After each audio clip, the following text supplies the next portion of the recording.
Comme en 2019, les autorités de Moscou s'apprêtent à réitérer la philosophie de leur diplomatie basée sur le principe d'un partenariat gagnant-gagnant, le respect mutuel entre les États. Le deuxième sommet, Russie-Afrique, qui profile à l'horizon, porte les germes de vie d'une coopération appelée à s'intensifier. Le sujet d'une importance capitale vient d'être au menu de la table ronde sur le thème Pertinence et perspectives du deuxième sommet Russie-Afrique, animé par visioconférence à partir du Centre international de presse de l'agence Sputnik. Des représentants d'agences d'information africaines ont participé au débat qui a permis de revisiter la relation entre l'Afrique et la Russie. C'est vrai que le premier sommet a eu un succès mondial. C'était pas uniquement au niveau de la Russie ou de l'Afrique, mais je peux dire que ça vient de la coopération entre la Russie et le continent africain qui est une coopération historique. En fait, la coopération russo-africaine, bien qu'historique, a connu son apogée justement avec ce sommet qui a eu lieu à Sochi en 2019. Et dans le cadre de ce sommet, on a vu des chefs d'État, des gens hautement placés, des responsables de grandes entreprises, etc. Ce qui prouve encore une fois l'intérêt qu'on a tous ensemble, les uns envers les autres. Et ce n'est pas une coopération qui date d'hier ou de 2019 uniquement, c'est une coopération qui a ses racines dans l'histoire des relations de l'Union soviétique jusqu'à la Russie. Et la Russie a toujours soutenu les mouvements de libération en Afrique, a contribué tout en gardant un lien d'amitié, un lien amical, loin du colonialisme ou de la supériorité avec le peuple africain, a contribué au développement économique, politique, militaire, culturel des jeunes États d'Afrique. Alors de nos jours, ce qu'on voit que ce qui était avant des liens diplomatiques ou plutôt coincés dans le cadre diplomatique ou des rencontres des chefs d'État et des décisions d'ordre mondial, maintenant les médias ont leur mot à dire. C'est un sommet aussi qui a permis d'énumérer de façon pragmatique les domaines de coopération entre la Russie et l'Afrique. Et il faut noter qu'à ce sommet, les dirigeants des plus grandes associations et organisations de la région ont été conviés.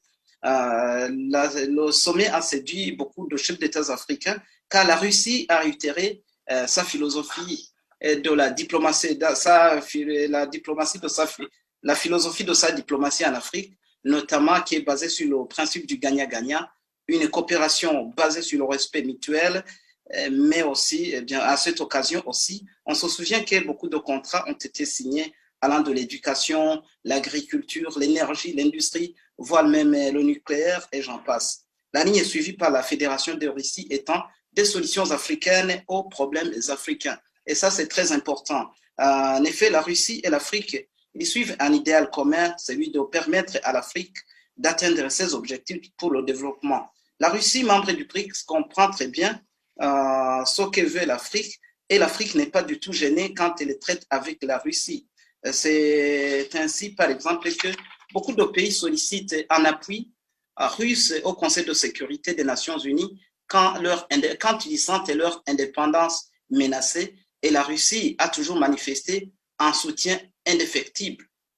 Bien sûr, la Russie n'a pas hésité à utiliser son veto en cas de nécessité pour protéger un pays d'Afrique quelque part menacé. Les relations entre la Russie et l'Afrique sont de longue date et puisent leur authenticité et leur dynamisme de la lutte des peuples africains contre le colonialisme et du soutien indéfectible et inconditionnel des peuples russes amis au mouvement de libération.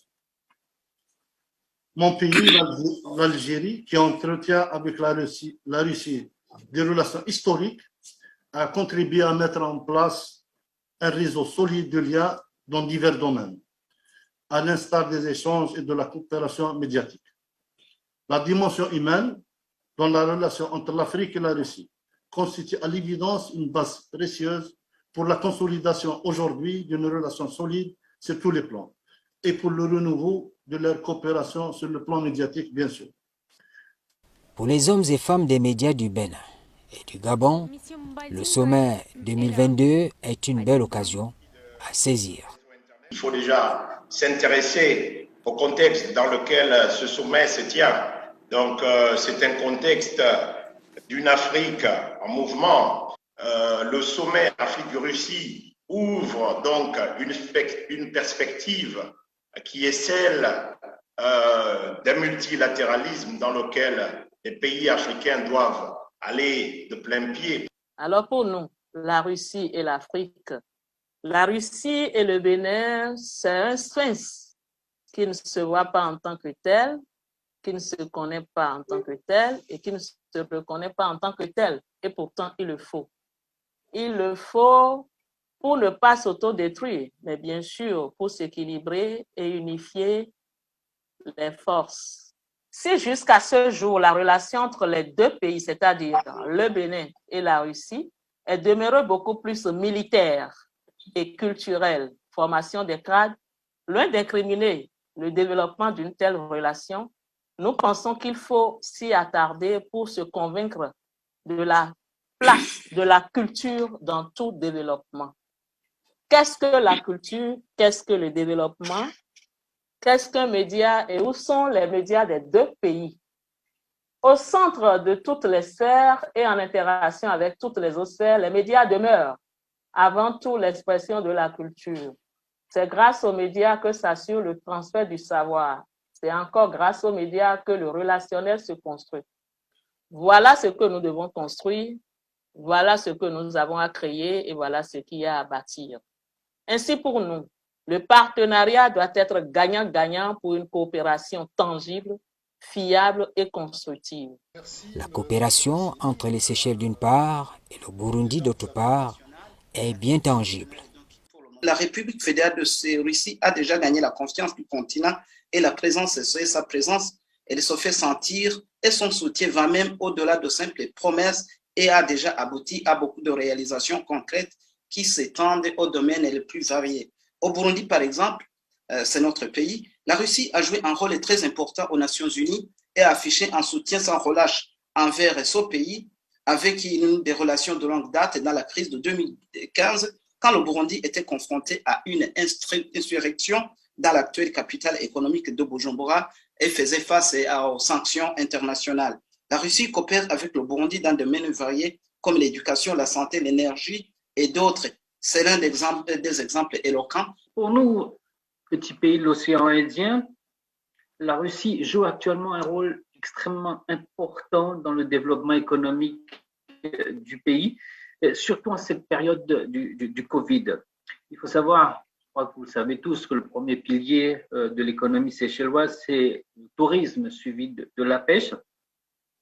Alors, pour la première fois, la Russie, les Russes sont les premiers en termes de visiteurs ici aux Seychelles. Les Russes ont comblé l'absence des Européens qui occupaient avant les premières places, notamment avec les Français et les Allemands. La plateforme de dialogue russo-africaine a ouvert la voie à un débat sur un large éventail de sujets. Le terrorisme, le phénomène de fake news, notamment.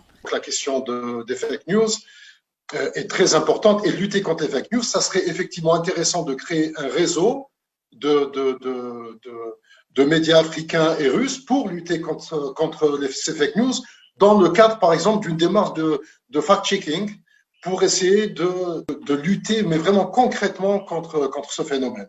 Alors, la question de la sécurité, de la coopération sécuritaire, c'est un sujet qui est au cœur des enjeux en Afrique, notamment dans la lutte antiterroriste.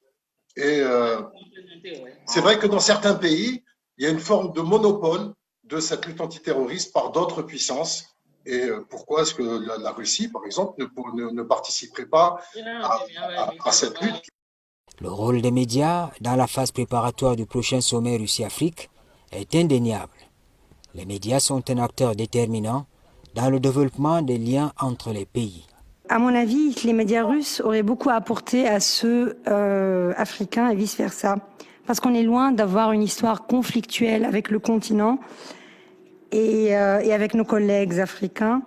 Et parce qu'on est loin des comptes à rendre historiques, des comptes historiques à rendre. Donc, on est en train d'ouvrir à part l'histoire qui existe déjà entre nous, on peut maintenant tracer un nouveau chemin, rédiger une nouvelle page d'histoire, on peut dire qui a été lancé en 2019 avec ce sommet mondial et de grande envergure. Pour nous, l'Afrique, et en général l'Afrique, est une région clé qui pourrait avoir une histoire moderne à rédiger, comme je l'ai dit, avec la Russie, qui est à son tour un acteur mondial, géopolitique, économique et maintenant médiatique. On s'impose médiatiquement, bien que on peut voir autour que les médias russes sont en train de confronter des vagues de négation dans certains pays, une négation imposée par certains pays qui, à leur tour, sont en train de promouvoir la démocratie. Mais bon, on est là, on tient debout. Et on tient bien parce qu'on garde l'éthique et les bases d'un métier qu'on respecte. À mon avis, ce dialogue aujourd'hui, comme premier projet, doit rester un projet à répéter, à refaire, à réorganiser, parce que c'est le premier pont qui va aider à donner plus de succès au sommet, parce que ce sommet, là où on va signer des accords, on va parler, on va trouver des alliés, on va discuter des histoires d'ordre politique ou autre, nous pouvons vraiment être la force de pont, on peut être le pont entre ce sommet et le peuple russe et le peuple africain. La table ronde sur la pertinence et les perspectives du deuxième sommet Russie-Afrique était animée par une équipe d'experts de l'agence Sputnik.